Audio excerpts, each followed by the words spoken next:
ডাফেন দত্তের question bunch থেকে আমরা এমসিকিউ আলোচনা করছি স্ট্রং রুটস টেক্সটের উপরে। আর আজকের এই ক্লাসটাতে আমি অ্যাসারশনস রিজন এর উপরে এবং এর সঙ্গে রিঅ্যারেঞ্জমেন্টের যে কোয়েশ্চেনগুলো আছে সেগুলো ব্যাখ্যা করব।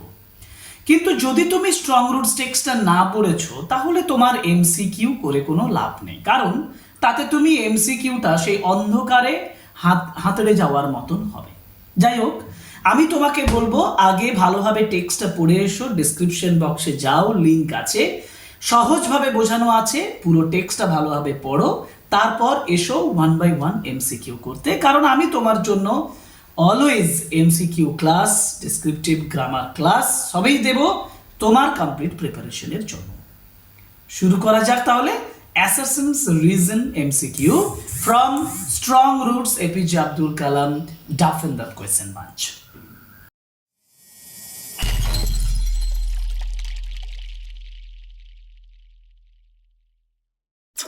Question number one, Kalam's father, দেখো অ্যাসারশনে দিয়েছে Kalam's father always smiled at the fact and asked them to thank Allah the merciful. এটা তার বাবা বলতো। After being cured, people often visited. রিজনটা হচ্ছে কেন এটা বলতো, কারণ after being cured, people often visited Kalam's home to offer thanks to his father. Yes, আমি মনে করি অ্যাসারশনসটাও হচ্ছে সঠিক, রিজনটাও সঠিক, এবং reason is the correct explanations of the assertions. তাহলে আমি বলবো দুটোই ইনকারেক্ট বলা যেটা বলবো না, দুটোই কারেক্ট বলবো। Reason is the correct explanation. তাহলে আমরা ডিটা করি, ঠিক আছে, যেটা আমি বললাম যে এই জন্যই ও কিন্তু আল্লাহ মার্সিফুলকে, তাহলে অপশনস ডি করি। Next, the water sanctified by Kalam's father was considered the holy medicines for the invalids. হ্যাঁ, ওয়াটার যেটা কালামের বাবা আঙ্গুল ঢুকিয়ে স্যাংটিফাইড করতো সেটা ওই ইনভ্যালিডস ডিজিজদের জন্য একটা মেডিসিন হিসেবে ধরা হতো, ঠিক আছে। The people of different religions have much faith in spiritual power of Kalam's father. হ্যাঁ, মানুষের বিশ্বাস ছিল, তাদের দারুণ বিশ্বাস ছিল স্পিরিচুয়াল পাওয়ারের উপরে, তার জন্য সে সেটা করতো, তাই না? এটা রিজন। এখন আমার কথা হচ্ছে যে মেডিসিনস ফর ইনভ্যালিডস তৈরি করতো মানুষ বিশ্বাস করতো বলে। এবার এইটা একটা গুরুত্বপূর্ণ জায়গা, যদি টেক্সট ধরে করি না তাহলে মানুষের বিশ্বাসেই শেষ কথা ছিল। আমরা বলবো অ্যাসার্টেন রিজন আর কারেক্ট, এবং reason is the correct explanation. আমিও এটা রিজনটাকেই কারেক্ট বলে ধরবো, হ্যাঁ, কারেক্ট। কিন্তু এপিজে আব্দুল কালাম যেটা বলেছিলেন পরবর্তীকালে যে I am but a go between their reports to propitiate the demonic forces within player, কিন্তু সেটা তো আলাদা বিষয়। মানুষ যে কালামকে সাপোর্ট করতেন, বিশ্বাস করতেন, সেটা বলা হয়েছে। আমরা বলবো অ্যাসার্টেন রিজন কারেক্ট, এবং reason is the correct explanations of the Assassin's. Okay, question number 3. There exists a great enmity between the Hindu and Muslims in Kalam's. Enmity মানে হচ্ছে সখ্যতা, বন্ধুত্ব, কর্ডিয়ালিটি। কালামসের লোকালিটিতে পাওয়া গিয়েছিল, হ্যাঁ, সঠিক স্টেটমেন্ট। কিন্তু কালামস লোকালিটি ওয়াজ প্রিডমিনেন্টলি, এটা এই জন্য রিজনটা যে প্রিডমিনেন্টলি মুসলিম ছিল এটা কিন্তু আমি সঠিক বলে ধরবো না, কারণ প্রিডমিনেন্টলি মুসলিম ছিল তবুও কথাটা কথাটা ব্যবহার করা যায়, তাহলে এটা রিজন নয়, বিপরীত ধর্মী কথা। তো এখানে আমরা ascertain the reason আর ইনকারেক্ট বলবো। ascertain is correct but the reason is correct না, এটাও বলা যাবে না। আমি বলবো both ascertain and the reason is correct। দেখো, ascertain এর স্টেটমেন্টটা ঠিক আছে, reason এর স্টেটমেন্টটা ঠিক আছে, কিন্তু যেটা বলা যাবে reason is not the correct explanations of the assassin। অতএব আমরা 4 নম্বর ডিটা দাগ দেব। Question number 4, Kalam had not the faintest idea of the meaning of the prayers. Yes, কালামের কোনো ধারণা ছিল না প্রেয়ারের মিনিং সম্পর্কে। Evening prayers chanted in the old mosque were composed in Arabic, কারণ এটা অ্যারাবিক ভাষা। ইয়েস, একেবারে অ্যাসারশনস রিজন কারেক্ট, ঠিক আছে, কারেক্ট এবং কারেক্ট এক্সপ্লেনেশন, কারণ তার মিনিমাম ধারণা ছিল না অ্যারাবিক প্রেয়ার্সটা সম্পর্কে। তাহলে correct and the reason is the একদম অপশন সি দাগ দিয়ে দাও, ঠিক আছে। ওকে, পরের কোশ্চেন যাই। Question number 5, Kalam's father Jainuddin could convey complex spiritual concepts in a simple down-to-earth Tamil. আর রিজন হচ্ছে Kalam's father used to start his day at 4 AM by reading the namaz before dawn. এখন এটা নয়, এটা সম্পূর্ণ কথাটা সঠিক, দুটো স্টেটমেন্ট ঠিক আছে যে could convey complex spiritual concepts in a simple down to earth Tamil. আর Kalam's father use to start his day at 4 AM by reading the namaz before dawn। Statement দুটো ঠিক আছে, কিন্তু রিজন আর কারেক্ট এক্সপ্লেনেশনস নয়, ঠিক আছে? তাহলে আমরা বলবো অপশনস বি। আর APJ Abdul Kalam endeavour to understand the fundamental truths reveal to him. হ্যাঁ, রিজনটা তোমাকে লিখতে বলেছে। Fundamental truths APJ Abdul Kalam চেষ্টা করেছিলেন বোঝার জন্য, কারণ he had a great liking for them, এটা নয়। Truths help him to lead an honest life, no. He felt the existence of a divine power and he fell inspired to work enthusiastically. দেখো, এইটা হি felt the existence of a divine power and I have endeavoured to understand the fundamental truths reveal to me by my father. তাহলে আমরা বলবো option C is the right answer.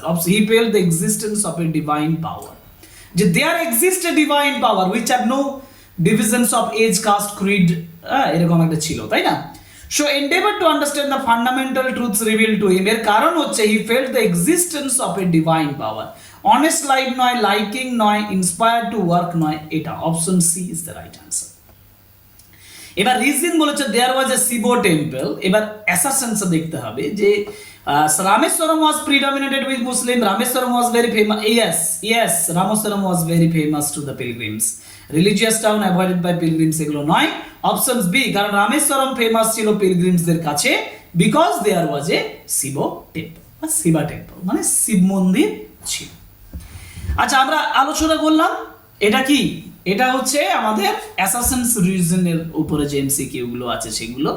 এবার আলোচনা করব রিঅ্যারেঞ্জমেন্টের উপরে। এখানেও আমাদের 5টা কোশ্চেন দিয়েছে, জাস্ট সাজাতে হবে ভালো করে। দেখো, he maintain the routine bound life even in his late 60s, মানে তার বাবা লেট 60s এর সময়ও কিন্তু সে রুটিন বাউন্ড লাইফ পরিচালনা করতেন। His father would start his day at 4 AM by reading the namaz, yes এটা বলা হয়েছে আগে। He would go to their small coconut grove যেতেন, and after that he would have his breakfast, তারপর তার ব্রেকফাস্টটা তিনি করতেন। প্রথম কথা হচ্ছে 2 নাম্বারটা আগে আসবে, মানে এটা 1, ঠিক আছে? এবার 2 নাম্বার হচ্ছে যে কোকোনাট গ্রোভ যেতেন 2, তারপরে তিনি ব্রেকফাস্ট নিতেন, এটা 3, আর লেট 60s এর পর্যন্ত তার এই রুটিনটা ছিল। তাহলে কি দাঁড়ালো? 2 3 4 1, 2 3 2 3 4 1, অপশনস বি। এবার আমি এগুলোকে সাজিয়ে দেব, অপশনসটা তুমি খুঁজবে, অপশনটা তোমার খোঁজার দায়িত্ব, ঠিক আছে? They would sit on the floor of the kitchen, she would serve rice, aromatic sambar and homemade pickle, খাবার টাবার দিতেন। She would also serve fresh coconut chutney, আর Kalam would eat with his mother. প্রথম কথা, Kalam would eat with his mother, এটা হবে 1। 2 হবে they would sit on the floor of the kitchen, এটা 2। 3 হচ্ছে সি উড সার্ভ রাইস, এটা 3, আর কোকোনাট চাটনি হচ্ছে 4। মানে কি দাঁড়ালো? 4 4 1 2 3, 4 1 2 3। Human being start looking for company finding themselves alone, এটা খুব গুরুত্বপূর্ণ, এটা কনফিউজিং হয়ে গেছে জায়গা থাকে। Human beings start looking for company, find themselves alone. Human beings find for special helper to fight with every recurrent anguish, longing and desire. Human beings look to someone to show them the way out whenever they reach an impasse. And human beings look for someone to help them during their troublesome period. প্রথম number, যখন প্রথমে APJ Abdul কালাম বলেছিলেন যে when human beings find themselves alone they will start looking for company, মানে একা হয়ে গেলে সঙ্গ পাওয়ার চেষ্টা করে মানুষ, এইটা হচ্ছে 1। নাম্বার 2 হচ্ছে যখন মানে হিউম্যান বিংস যখন ট্রাবলের মধ্যে পড়ে, he is in trouble, he want someone to help them, number 2। Number 3 an impasse, মানে ইম্প্রবাবল সিচুয়েশনে পড়লে he wants someone to show them the way out, number 3। আর নাম্বার 4, সরি এটা ভুল বললাম, একটু দাগ দিতে ভুলে গেছি, বলছি ঠিকই। 3 এটা হচ্ছে 3, আর হচ্ছে human beings find special helper to find with every recurrent anguish, এটা হচ্ছে 4। তাহলে দাঁড়ালো কি? দাঁড়ালো হচ্ছে 1 4 3 2। দেখি আছে তো 1 4 3 2 আছে, অপশনস এ, তাই না? They offer in bowls of water into his father would dip his, দেখো এবছর পড়েছে, এখান থেকেই পড়ছে কিন্তু।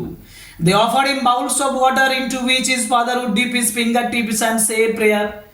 কালামস মানে প্রেয়ারের বাউল অফ ওয়াটার দিত এটা। Kalam's father took him to, এবার কালামের বাবা তাকে ওল্ড মস্কে নিয়ে যেত। This would cure the invalids আর people of different religions would be sitting outside. প্রথমত Kalam's father took him to a old mosque in their locality for evening prayers and his father came out of the mosque after the prayers. এটা number 1। Number 2 হচ্ছে people of different religions would be sitting outside for his father, number 2। Number 3 হচ্ছে they offer bowls of water, number 3। আর number 4 হচ্ছে that would cure the invalids. মানে দাঁড়ালো কি, দাঁড়ালো 2 4 2 4 1 2 4 1 2 2 4 1 2 2 4। আমি কি একটু ভুল করে যাচ্ছি? 2 4 1 3 হবে বলছো? কি করে হবে দেখি, একটু কনফিউশন যখন হচ্ছে, অপশন যখন পাচ্ছি না। তাহলে people of different religions would be sitting outside, প্রথমে কোনটা 2, Kalam's father's took him to the old mosque in there, এটা তো 1 হবে, 2 হবে এটা, মানে 2 4। তারপরে হচ্ছে যে দে অফার 1 3, ও 2 4 1, ঠিকই তো আছে, আমারই মিস্টেক হচ্ছে। ওকে ওকে, ঠিক আছে। The sanctified water was carried home for the treatment for the invalids. Yes, ওই ওয়াটারটা, জলটা ডিজিজদের জন্য নিয়ে যাওয়া হতো। He would dip his fingertips in them, say a prayer to sanctify the water. এ তো কালামের বাবা স্যাংটিফাই করতো জলটাকে আঙ্গুল ডুবিয়ে। After the prayer, Kalam's father Jalal Abdin came out of the mosque, mosque থেকে তিনি বেরিয়ে আসতেন, and many people waiting outside offered bowls of water to him. After এটা আমরা বলবো, after the prayers Kalam's father Jalal Abdin came out of the mosque. Now 1, number 2 হচ্ছে many people waiting outside offered bowls of water to my father. Number 3 হচ্ছে he would dip his fingertips. Number 4 হচ্ছে sanctified water was then carried. মানে 3 4 2 1 3 4 2 1। এই হচ্ছে rearrangement. আর একটু আগে মানে দুটো জিনিস একসঙ্গে আলোচনা করলাম, একটা রিঅ্যারেঞ্জমেন্ট আর একটা হচ্ছে অ্যাসারশনস রিজন। বাকি আরও আছে ট্রু ফলস এবং ডায়াগ্রাম বেসড ইত্যাদি ইত্যাদি অনেক কিছু আছে। ট্রু ফলসের জন্য আলাদা হবে, ডায়াগ্রাম বেসড এর জন্য আলাদা হবে, ঠিক আছে। তাহলে আলোচনা করলাম আমরা এই ক্লাসে এমসিকিউ ফ্রম ডাফ এন্ড দাঁত অন স্ট্রং রুটস। আশা করি এই ক্লাসগুলো তোমাদের ভালো লাগছে। যদি সত্যি ভালো লাগে তাহলে অতি অবশ্যই কমেন্ট করবে, লাইক করবে, শেয়ার করবে, অতি অবশ্যই সাবস্ক্রাইব করবে চ্যানেল। এই ক্লাসটা এখানেই শেষ হলো, পরে ক্লাস নিয়ে আবার আসছি। Thank you very much.